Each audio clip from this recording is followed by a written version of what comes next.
What's good, everybody? It's your boy Jarod and your girl Gabby. We are back for episode 43 of the Kicks and Shit Show.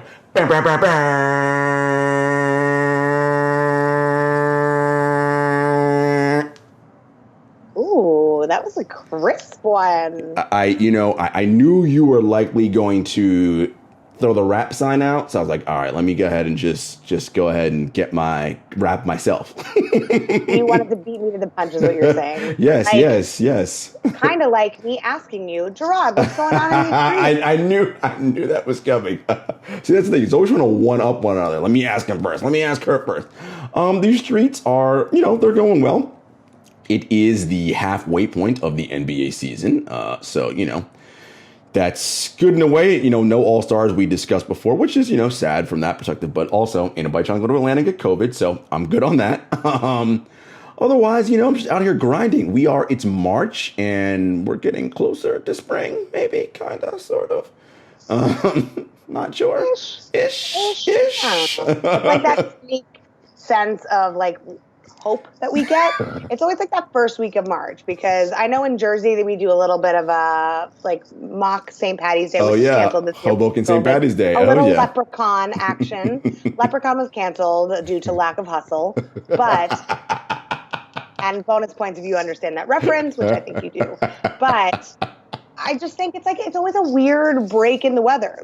There could be snow on the ground and it's like a 60-degree day. We all get really excited. You see a lot of arms and knees and shorts come out. I'm like, let's not get crazy. Let's not get crazy. There's always that one hero that's running in a tank top in the middle of March, and I'm like, all right, relax, people. You're not impressing anybody.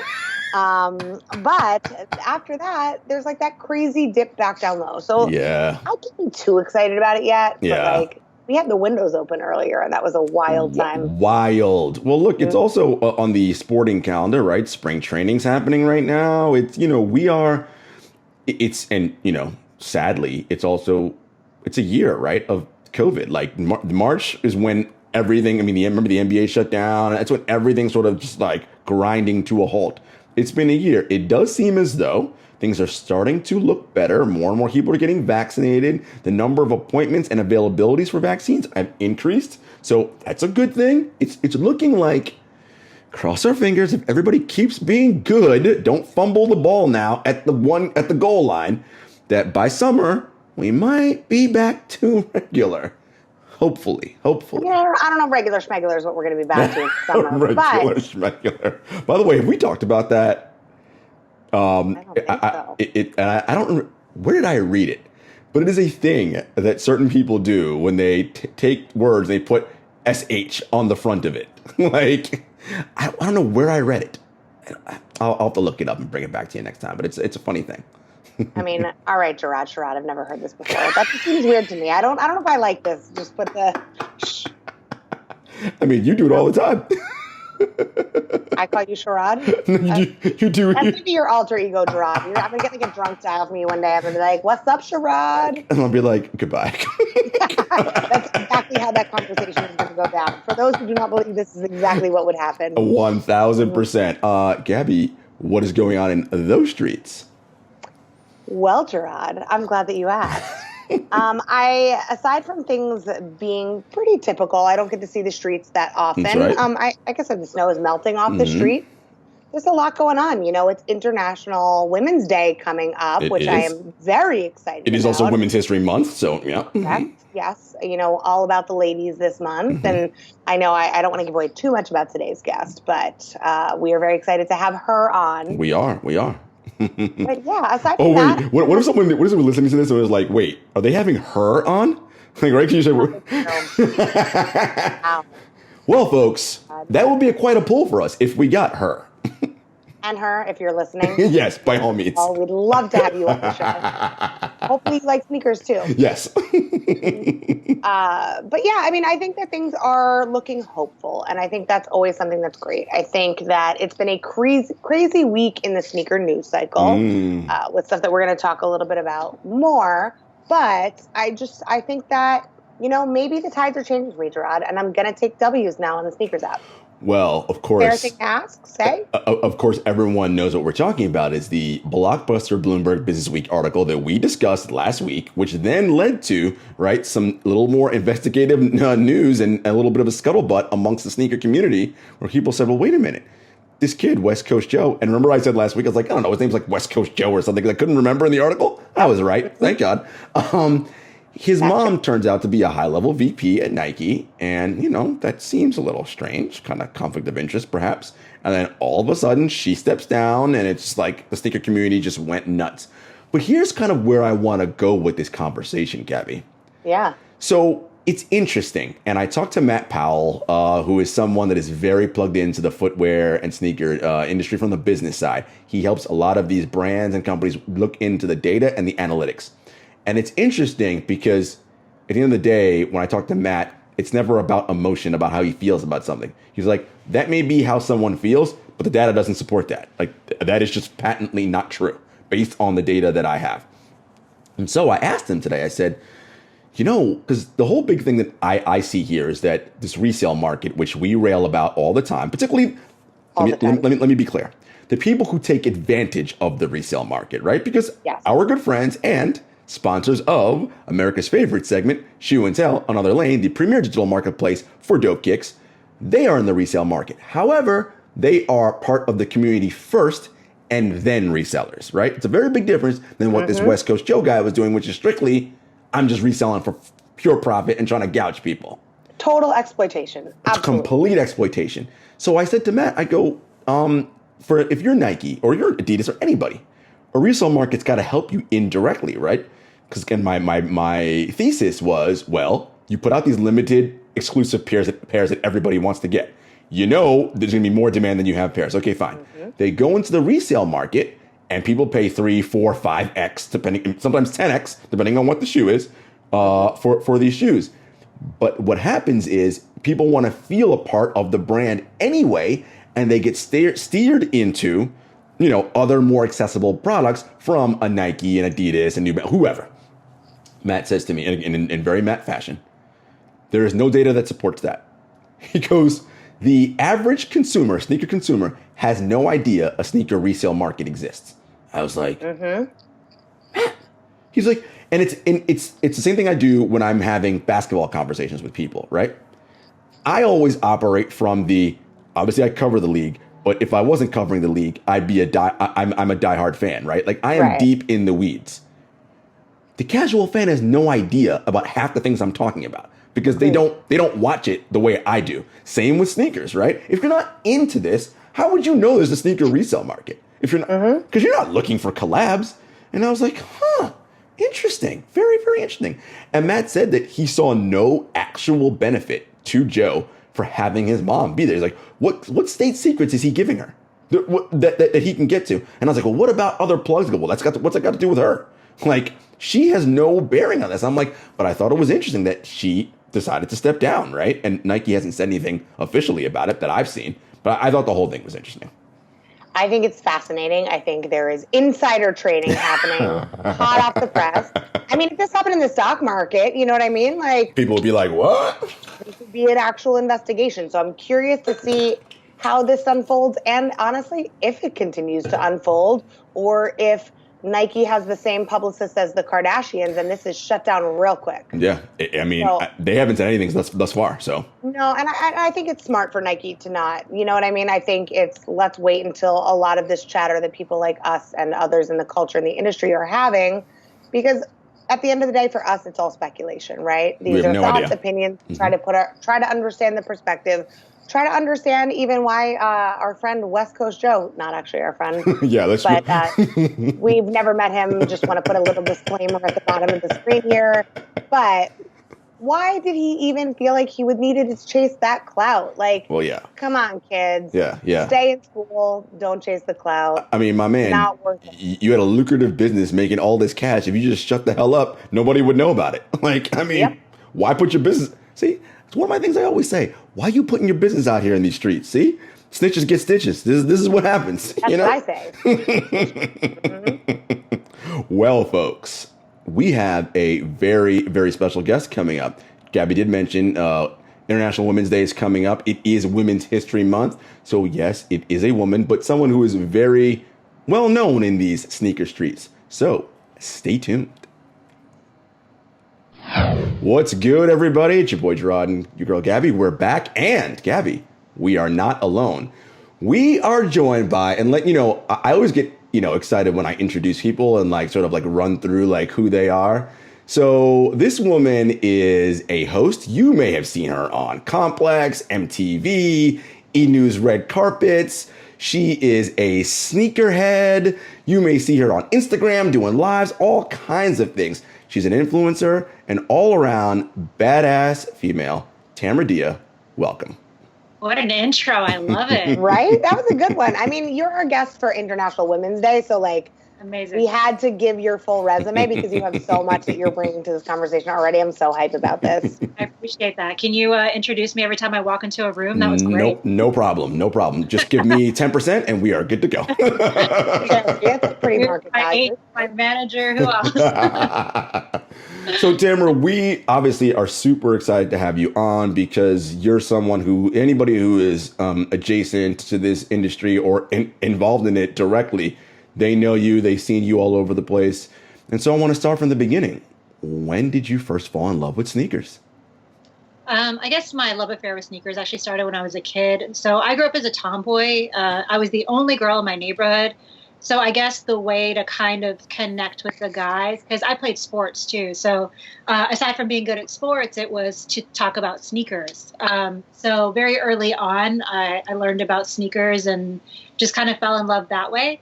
Yeah, I mean, it started with Jordans, because back then, and still to this day, obviously, that's what everyone wanted was a pair of Jordans. So, and again, that kind of goes line in line with just playing sports as well. So, yeah, and I have brothers, so I got the hand-me-downs, the whole nine.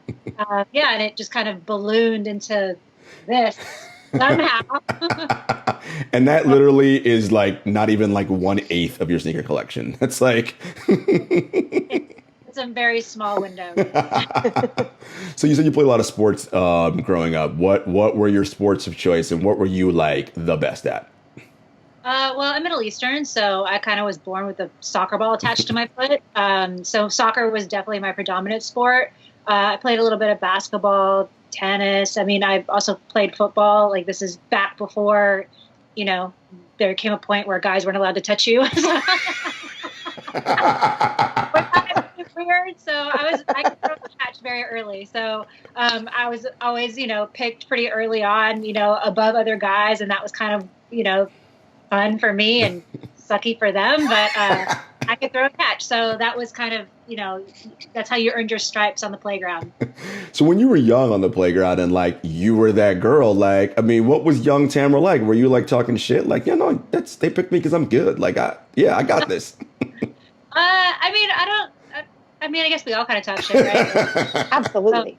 So, I was, much to my mother's dismay, who really wanted me to be a girly girl. I just wasn't. I was just a tomboy. So I loved playing and I loved winning. And I grew up in a competitive family. We were all athletic. So winning just kind of came along with the shit talking. Yeah. And so obviously you played a lot of sports. And then, as you grow up, you go to school, you go to college, whatever.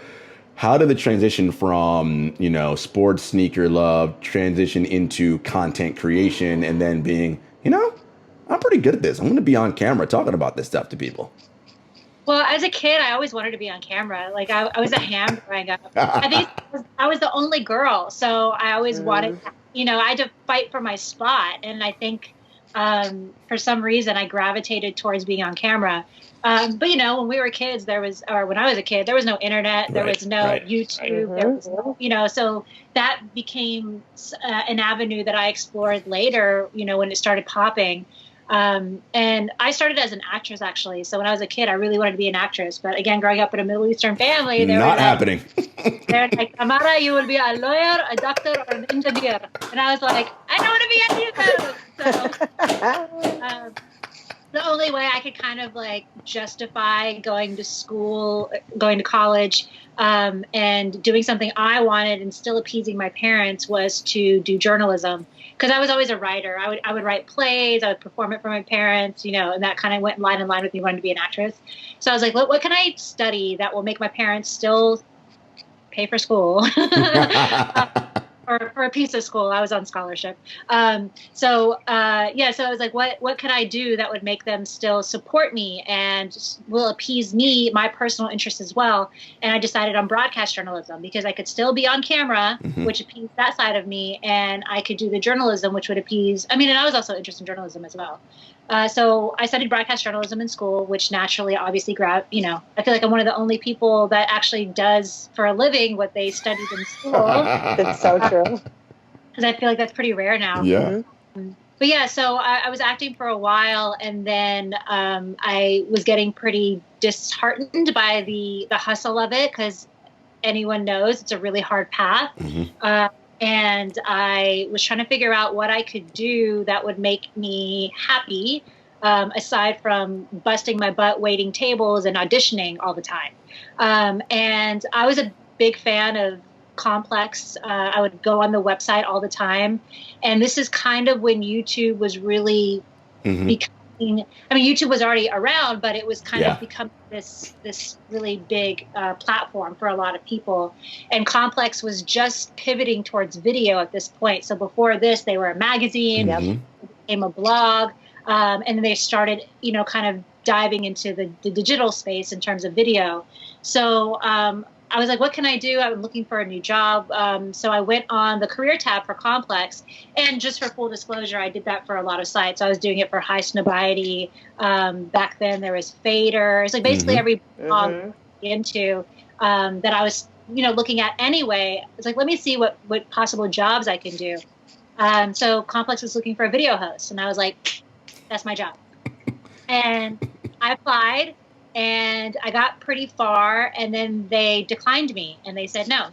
This was in 2014. They said no.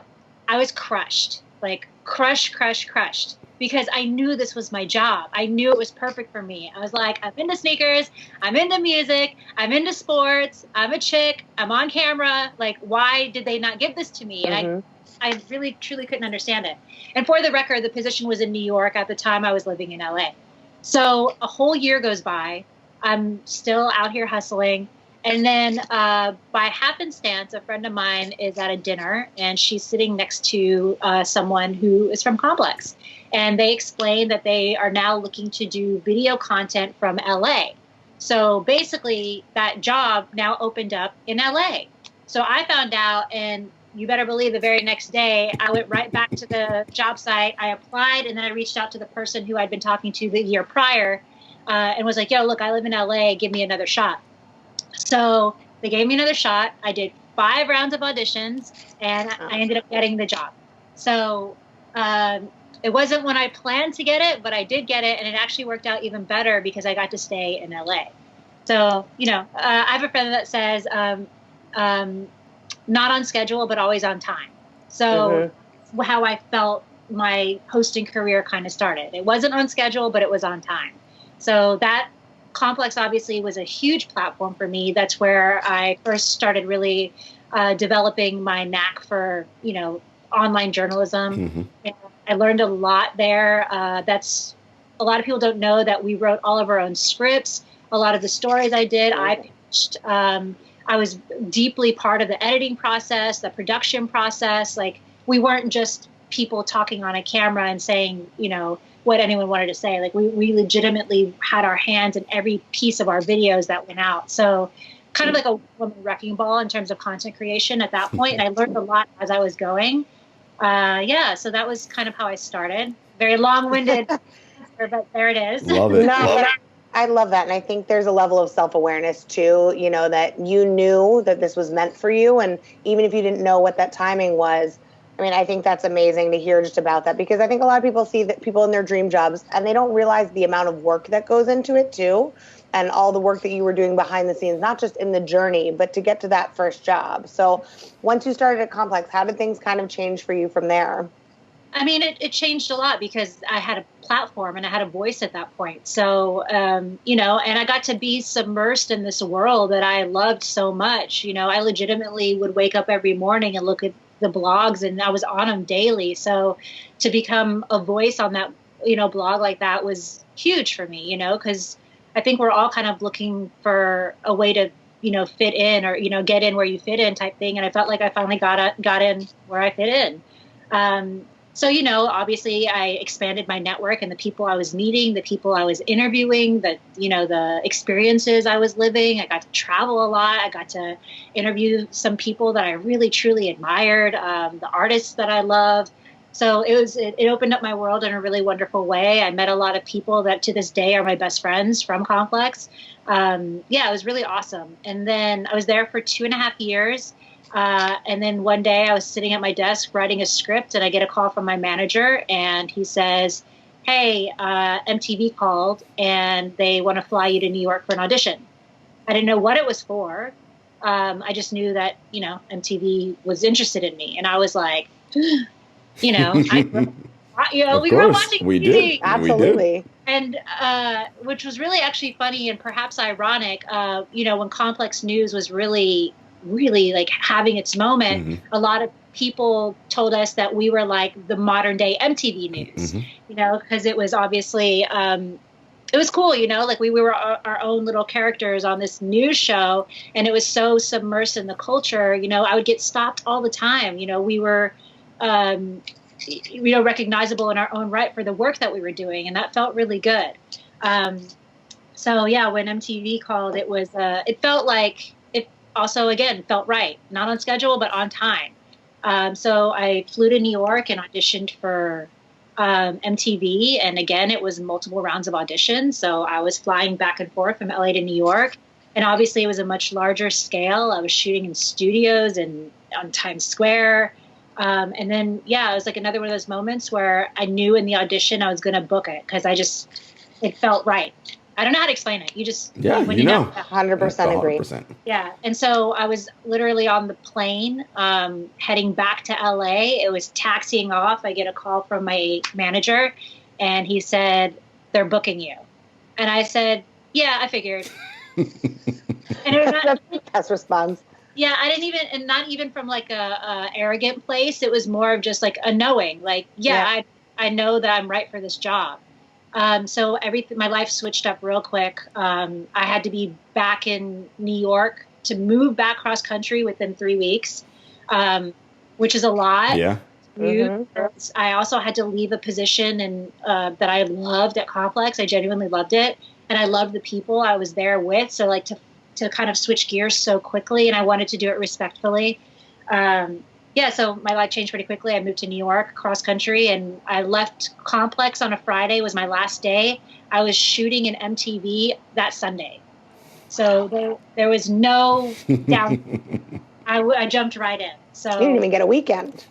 I did not, no. And quite frankly, I didn't even get a day because I was traveling during that day. Because we all know it takes 9 hours to go from LA to New York because of the time change. Exactly. So it was literally landed, went to sleep, maybe had dinner, woke up the next morning, went straight to the studio. So it was very, very, very fast paced. And anybody who's done that cross country move, and I've done it twice, it's no joke. Like, it is no joke. Yeah. You know, you touched on so much there, and Complex, of course, that's where I first discovered you. I think that's where Gabby probably first discovered you as well. And you're right, that's MTV. You guys were the modern day MTV, right? Like, everything was sort of new and burgeoning, and that's when the YouTube and video. That's when content platforms started realizing, no, video is the thing we need to be doing here, and Complex was ahead of the time there. I do want to go back to something you said, which I find so interesting, as myself being the child of immigrant parents. Following your dreams, right, and making your family happy is this constant thing that you have to battle. What do they say now when they see all of your success and you're doing what you're doing? Well, look, it's been a long road, and even at Complex, they didn't really understand, you know, so it's like, they don't know who Lil Uzi Vert is. So I'm like, I didn't know Lil Uzi Vert today. She's just like they don't know, you know, like, she's like, I don't understand. wish, like, so she doesn't understand that stuff. I'm like, Mom, I got to, drive around with DJ Khaled today. She's like, Khaled? Our cousin Khaled? I'm like, no, DJ Khaled. He's the big producer. Like, she's like, so they don't understand those things, So it wasn't until I got to MTV really, or actually no, because I covered the Grammys for Complex. Mm-hmm. So being at the Grammys, mm-hmm. even though all the talent I was interviewing, they had no idea who they were. Right. It was enough for me. They're like, being on a red carpet, they understood. They knew that. Okay. They knew what the Grammys were. Mm-hmm. So for them, they're like, oh, okay, she's putting on a gown now. Like, like my daughter, who I've only ever seen in like, jeans and sneakers, is like, actually trying now to be a woman. So they were excited about that stuff, but like they didn't. I think, as you said, you're a child of immigrant parents as well.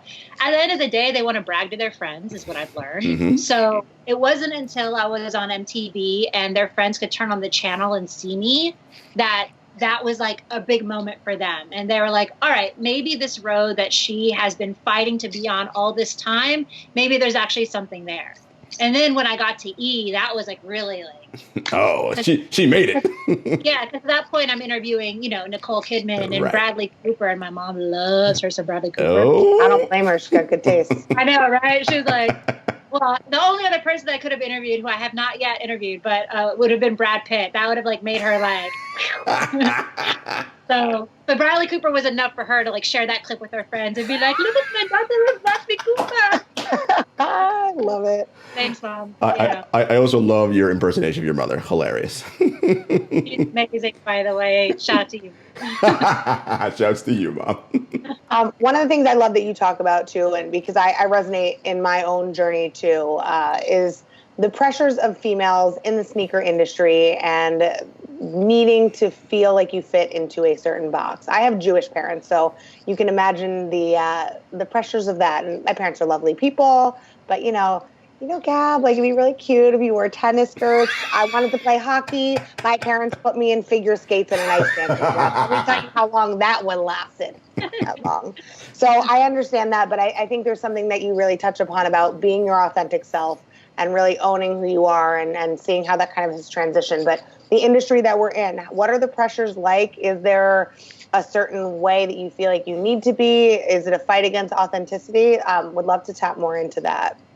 Yeah, I mean, look, as you said, you're a woman in this space, so you understand that it's not exactly the easiest path for us. I've been in this space for, like, in a visible place for 6 years now. And when I first started, there weren't a lot of women that were visibly in the sneaker space at all.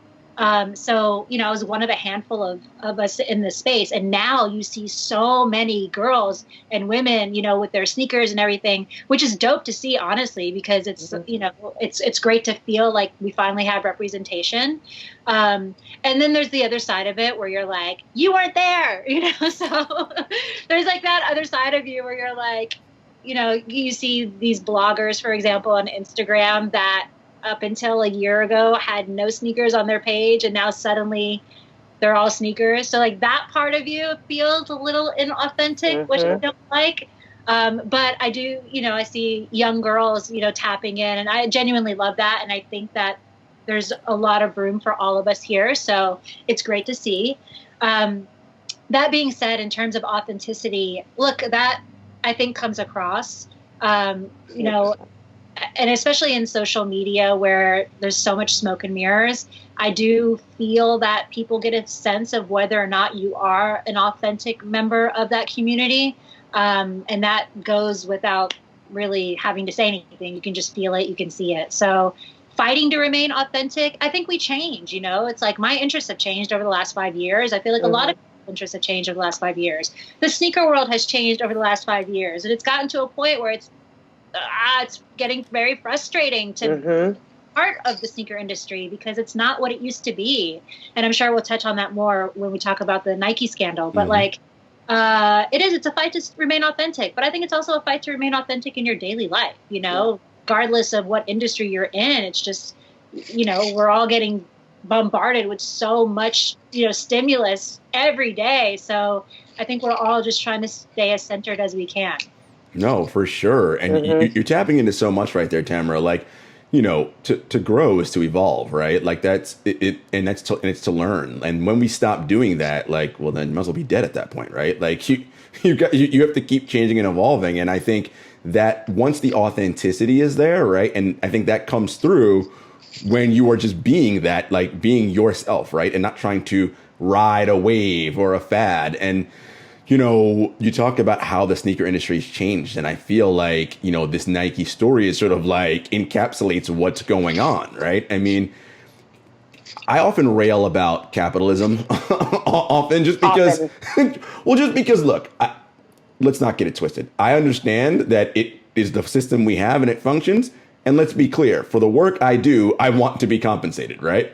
But the way in which it works, it is so vile when it is unregulated, and you see it in every single thing. And let's just look at sneakers because that's the space that we're in. So this Nike story comes out of this sneaker reseller, right? Who is someone who, from everything that the article says, and I didn't do any Instagram dives on him, he doesn't seem to be someone who is like in it for the culture, right? He appears to be someone who's in it as purely a money-making enterprise. Now, I'm not knocking the way anyone wants to make money, right? If you want to make money, do your thing, you do what you got to do. But the way in which you go about doing it, right? Literally using bots, which won't get us started on that, right? To take away the opportunities from people who, and I know lots of people like growing up like this and just even now who, okay, there's a sneaker I want. I'm going to set aside X amount of dollars in budget. We had TJ Kiesel on a couple episodes ago. She's like, if I want this, I set a budget here, and this is what I'm going to do. So if here's my spending money for this thing and I want it, okay, you expect to make a reasonable effort to get it. When you have no chance, and then you think about, all right, let me figure out this resale market, and depending on what kind of shoe it is, it's 2, 3, 4, 5, 6, sometimes 10x the original retail price. What? Like, that is insane. So I want to talk to you about your thoughts on the resale market, and then in specifics, like this particular Nike story and West Coast Joe. Well, I'm going to start by saying I'm exhausted by this story. I'm sure. For like 3 days straight. I don't know if you saw it, but I got dragged on the internet for a tweet that I had. I did. The first one, yeah, because you were supporting the Nike VP, Ann. Let me be clear. I wasn't supporting her necessarily because I don't actually know whether she was complicit or not. None of us do. Right. Yep. I was more remarking on the poetic nature of that story. Do you know what I mean? Like at the day, like I am a storyteller in terms of like being a journalist and being a content creator. So for me, it was more of just this story of like, wow, this woman, as we discussed earlier, as Gabby will note too, is that being a woman in this space is not easy. She's been doing it for 25 years and got up to a really high position, which is rare. And then the irony of it coming tumbling down because of her son was what I was remarking on. And let me be clear that the dragging felt very misogynistic because a lot of the people that were coming for me were saying, you're a feminist. This is why feminists, blah, blah, blah. And I was like, what? I literally was like, how did we get here? And I would reread the tweet and I was like, did I make it like that? And I was like, maybe I worded it the wrong way. And I was like, no, I legitimately was just remarking on the fact that like this woman worked her way to the top of a male dominated industry, fact, and got tumbled down because of her son, fact. So, and again, being a woman in this space, I think was made very apparent because I got dragged because I'm a woman in the space remarking on another woman in the space. So my thoughts on the resale industry. I understand that it has become its own economy. And if you read the Footwear News article that I was interviewed in, I also remarked that I'm never going to knock someone for the way they get their money, as long as it's not hurting anyone. And especially in the times that we're in, people are legitimately just trying to make money to pay rent and situations like that. In the case of West Coast Joe specifically, he clearly is a young white male who has access and funds that a lot of people do not. So there is a sense of not entitlement. What's the word? Privilege. There's a level of privilege that he has. Exactly the word I was looking for. Thank you. There's a sense of privilege that he has that a lot of people do not. So I think that is a part of the story that I don't necessarily know. And if we want to say even white privilege, that's on the table as well. And I think that's kind of part of the story that people haven't truly tapped into. But I do think that's part of the story that hit a lot of people to the point that they got that angry. And that so many people, and that the story has become such a huge thing, is because it's kind of in our faces now, right? It was something that we all knew was happening. You see the photos on Instagram with the sneakers that we wanted to get, that we were up at 7 a.m. trying to get on Sneakers app and didn't get. And then you see 500 of them sitting behind this kid who now we learn is the son of a VP at Nike. We have every right to be angry. The optics do not look good. It looks terrible. It looks terrible from Nike's standpoint. It looks terrible from Ann Hebert's standpoint. And it looks terrible from the culture standpoint, quote unquote, that like now this is the type of person that's legitimately kind of showing us what the market is, right? So we all are allowed to be angry. Every single person. And every single person is allowed to be angry in their own regard from their own angle. I don't think this is going to make the resale market go away. Do you know what I mean? Like people are like, oh, how do you think this is going to change going forward? I don't think it's going to change going forward. Should it change? Yes, absolutely. Like, should I be able to buy a pair of sneakers that I want without having to pay 3, 4, 5, 6 times retail? Absolutely. And that's the part of this whole mess that I get so frustrated with. And I know that sounds kind of innocuous as I'm sitting in front of a bunch of sneakers. No, not at all. Not to us. I hear you. Trust me, not to us. But anyone that loves sneakers understands that, like, it's not, we have a lot of sneakers because we love them. And we buy them. Yes, exactly. So, the sneakers that I've gotten in the last 2 years have not been through Nike. Do you know what I mean? Aside from ones that perhaps they might have sent me or gifted me, I full disclosure. But they're not necessarily gifting me the ones that I'm going for. Do you know what I mean? Yeah. And I'm grateful, obviously, for every pair of sneakers. I don't mean to sound spoiled, but obviously there's ones that I love. So I have to go about my own means, calling people. Like I'm entering raffles like everyone else. Like it's not, it's not an easy game. And it sucks that it's even a game now. It shouldn't be. It should just be this thing that we love and that we can put on and wear. I wear my sneakers. I'm like, my favorite example is these, which now I kind of feel like a dummy because I found out how much they're worth on the resale market. But I wear my freaking sneakers. Look at these. I freaking dunk them. These are the Complex Con AF1s. Yeah, love them. Literally, I've worn into the freaking ground because I wear my sneakers, and then I found out that they're worth like 10 G's now, which sucks. Insane. But that's what low-key, I'm like, how do I make them look new?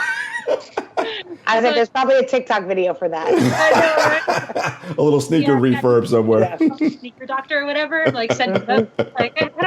Like low key, maybe I should sell them. But like, you know what I mean? Like I don't think about buying them to resell them. I think about, I love these. I'm gonna buy these. I'm gonna rock these. I'm gonna stunt in these. But that's not. I don't think that's the game these days. No, and it's really unfortunate because. Again, it's robbing people of that experience. We had Mike Sykes on from the Kicks You Wear a couple episodes ago, and we were talking about the trophy room ones, right? And just that whole process. And as I said to Mike, it isn't even to the point that like if I go into a raffle, I'm expecting to win. That ain't the point. And like that's the point with like sneakers and all that. It's more like, why is this process so difficult? And why do I feel like it is inherently unfair from the jump, right? Like that's so much of what this is. And then to your point, you pull up Instagram and you see Kid X and motherfucker, how do you have 700 boxes already? Like they literally just came out at 10 o'clock or today and you already have 700 boxes of them. How is that possible? They post the photo even before they drop. Right. Yep. So, I mean, it's an issue obviously of backdooring. It's an issue of plugs. Look, it's not, life's not fair, right? So it's hard for us to be over here, quote unquote, bitching about sneakers, but it's just, when we've been in this industry for so long and to see the way it's shifted. And I think I said this in the article, like it's taken my love out of it. It sucks, it just sucks. No, I feel that. And I think for me as the consumer too, I mean, I know you see all the memes on Instagram, like, oh, another L, another sneaker drop. To your point, it's made me kind of not want to buy either. I mean, it's turned me off. And I think the Clubhouse room, I'd love to talk about that too, because I know there's been some great conversations on Clubhouse. A lot of conversation around how that's like taken away the user experience from Nike. Like, and Nike does so many amazing things, but do you think that this situation, even just from a general population, because this has expanded beyond the sneaker culture, right? Do you think that this is big enough to impact the perception of Nike, and where do we go from here? No. Like at the end of the day, I mean, someone in one of the Clubhouse rooms the other day was saying we should boycott Nike, and I was like, never going to happen. Right. Nike is a conglomerate. Literally, Nike is an iconic name and business within this industry. They're a not global behemoth. Yep. Beautiful way to say it. This issue is a blip on their radar. Yep. And if I've learned anything in the last few days about getting dragged on Twitter, is that a few days later it goes away. So so it's like, it's going to go away. People are not going to stop. I mean, today there was a drop for dunks that I saw people, on Twitter.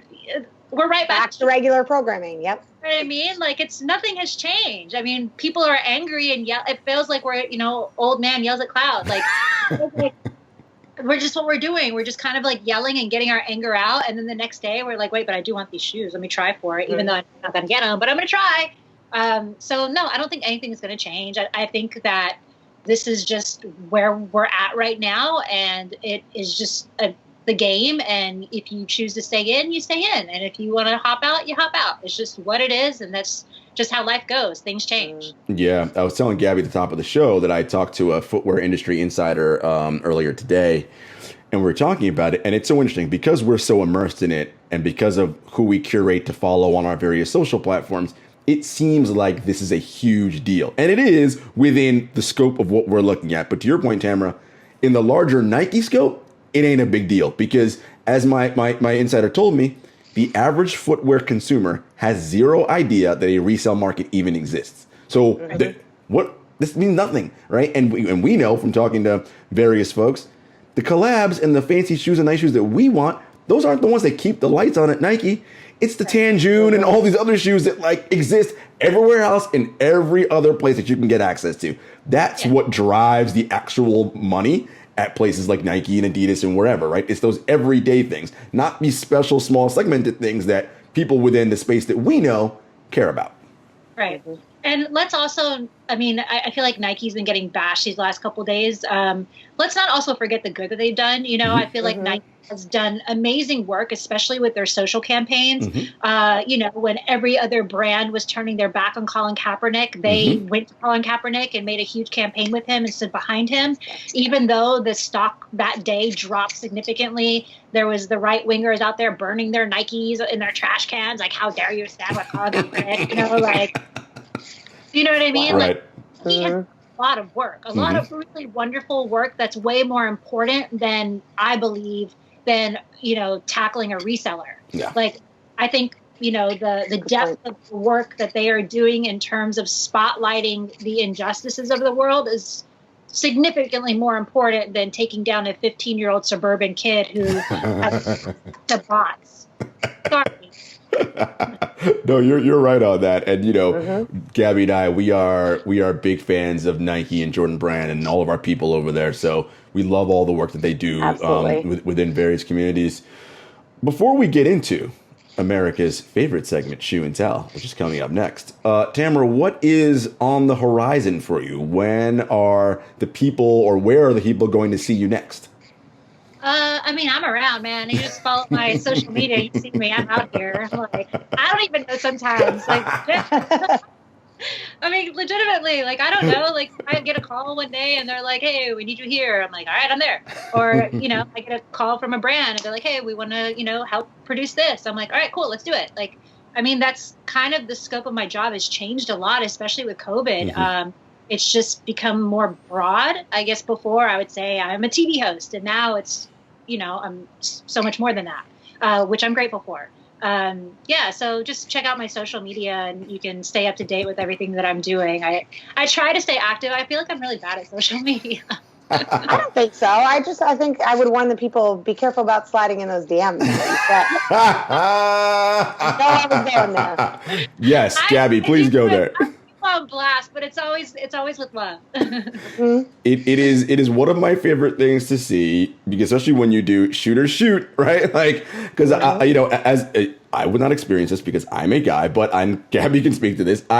She always tells me, Jarod, look at these DMs that I get. And I'm like, oh dear God, like people are ridiculous. What are some of the funniest DMs that you've gotten? Well, COVID brought out the comedians. I thought, like, I was getting the, like, if COVID don't take you out, can I? That's pretty smooth, actually. Okay. I was like, those are the ones that I'll, like, re-grab in my story and be like, I actually like this one. This one actually works, Or I had another funny one recently. It was like, are you Baby Yoda? And I was like, the hell does... I was just like, yes, I'm Baby Yoda. And he's like, what did he say? He was like, good, because Baby Yoda won for me. I love it. Get your mans, Gabby. Get your mans. Why do I have to go get that mans? I don't want that mans.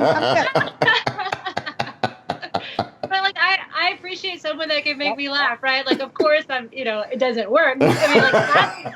The laughing works. I'm sure what he was hoping would work didn't work. But I appreciate when they're funny because, there's some weirdos out there, and the weird ones are not as enticing to see.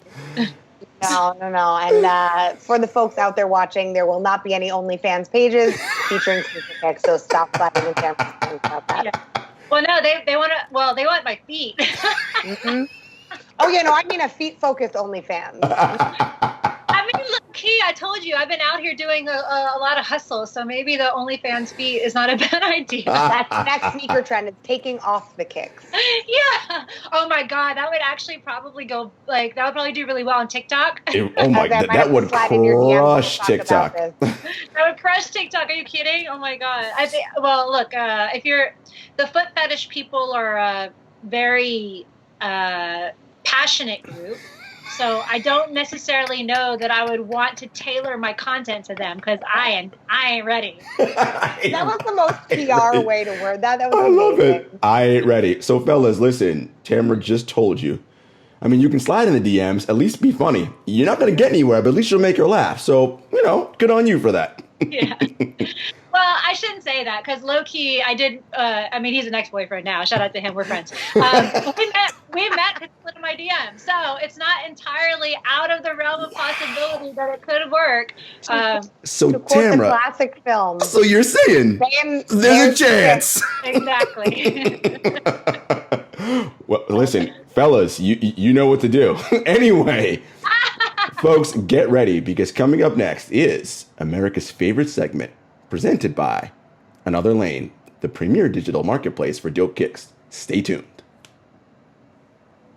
What's up, guys? We are back, and it is time for America's favorite segment, Shoe and Tell, presented by Another Lane, the premier digital marketplace for dope kicks. Now, listen, y'all know we love Another Lane.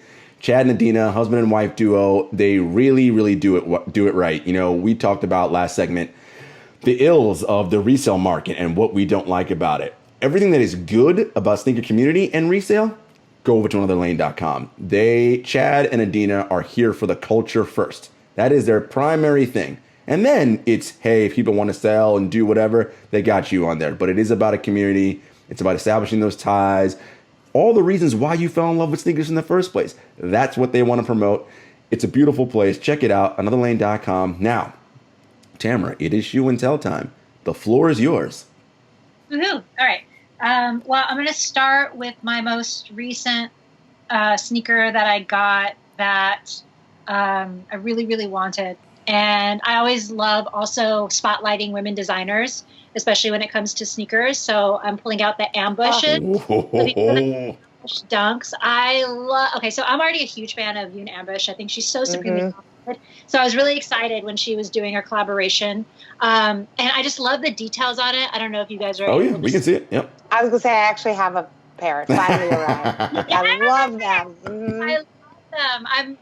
Again, like I said, like I love supporting women in the space. I have like all of Aleli May sneakers. I have Melody Asani's. Like anytime there's a woman designer that drops a pair of sneakers, I do my absolute best to try and support. But these are the most recent ones that I got that I am just really obsessed with. I think she did an amazing job. I just love how edgy her style is. I guess I have a question for you. Yeah. With the ambush dunks, because I love that colorway as well, the black and the white, and the way that like they took the iconic style and you really like ran with it. What do you think about the pair that is all pink? So I actually Nike flew me out to New York for Fashion Week. Actually, right before COVID. It was like the last trip I took right before COVID. And that's where they unveiled those dunks, and they were the pink ones. And I saw them in person. I loved them. And they were all pink, which generally is not my thing. But the style of them were so dope. And like I said, I love the actual design of it. I wasn't able to get the all pink ones, but admittedly, these are more wearable for me just because it goes more like these tones more along with everything. What I wear. Yeah. And I saw that she did a 1 of 1 of the Chicago, colorway, and that I want her to drop those so bad. Which actually leads me to my next shoe and tell. Oh. Nice little segue there for you. I like it. Ayo. So my Chicago ones. These to me are just obviously classic. And I think maybe perhaps what made me fall in love with sneakers, I can't remember. It was so long ago. But obviously, watching Michael Jordan play and these sneakers being, just like iconic. And it was like a photo of him. I think it's the one where he's like jumping up and you see like his chains fly and he's wearing these. And I just like, even as a kid, I mean, that was before my time, but I remember that photo and like that always just stuck with me. And obviously we all loved Michael Jordan as an athlete. So I just always had these sneakers in my head, like as a kid. They were always in my head, like, oh, the Chicago ones. So when I was able to finally get my hands on them, and again, I wear them, FYI. People don't wear their sneakers. Their sneakers. So it was just a special sneaker for me, and it's one of my favorite in my collection because, there's like a weird sentimental, sneaker value to them for me personally. Not weird at all. They're wonderful. We love it. And then again, I have so many, and it's so hard to always choose. Like if I could, I would say I would just throw some out. Like the Unions are awesome. Black Cement 3s are great. Love the 3s. Classic. Yep. I mean, these are also I love these. Again, there's photos of MJ in these, like in a game. I love these. But I think the one I'm going to pull out and like truly show, and I'll tell you why, is the Travis Scott Air Force. Oh, my favorite of all the Travis Scotts. So I love these because I think if you love sneakers, maybe it's just me, but like you low key design them in your head too. Like if I could design sneakers, I always think about like what I would design. And I love like sneakers that change, right? Yeah. So like you think about, these things being able to come off and on. You look at like the jewelry tones on there. These you can change as well. And I also am a big fan of gum sole. I'm like a sucker for gum sole. Nice. So I just love the sneaker. And this kind of like started Travis's whole foray, really. So it's cool that this is like one of the first ones before they became, what they are now. Yeah. Like, obviously we knew that Travis Scott was going to be a big mover and shaker in the sneaker game. I don't necessarily know that we thought he was going to be the mover and shaker the way that he is. But so this for me, and I love like little, just like little details, like, this being upside down, like the yeah. Like I love little details like that on sneakers. So I think that's why I pulled this one out. Because I love it. I love the silhouette, but just like the little details of the changeability of it. And, you see a lot of sneakers now where they do the tearaway. So actually I have this was a collaboration between Shoe Surgeon and Twix. But this is like one of the Terralites. Oh, cool. You like scratch this part off, underneath it is a whole different color. That's awesome. But I have like minor OCD, so I don't scratch. But I love to know that it's there. I have minor OCD. Hilarious. Tamara, what are your favorite silhouettes? I mean, the Jordan 1. I mean, how can I not say the Jordan 1? It's literally where, for me, where everything began. And I think a lot of people still take influence from this today. So, yeah, definitely the Jordan 1. It's like my favorite. I think it's just a perfect silhouette. Love it. That's why it's so timeless. Completely agree. It's a classic, man. Stands the test of time. Folks, this has been super fun. Tamara, tell the people where they can find you. You can find me at Tamara Dhia across all my socials, Instagram, Twitter, YouTube, TikTok. I don't really TikTok, but maybe you guys can convince me to. Clubhouse. Clubhouse, yes, exactly. Clubhouse. Oh, we didn't really talk too much about Clubhouse, but yeah, Clubhouse. And folks, you know where to find us.